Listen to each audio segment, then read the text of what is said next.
Hello friends!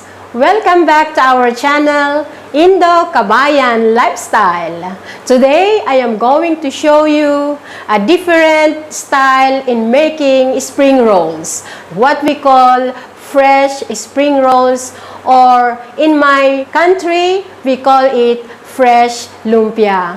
Let's cook together.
for watching.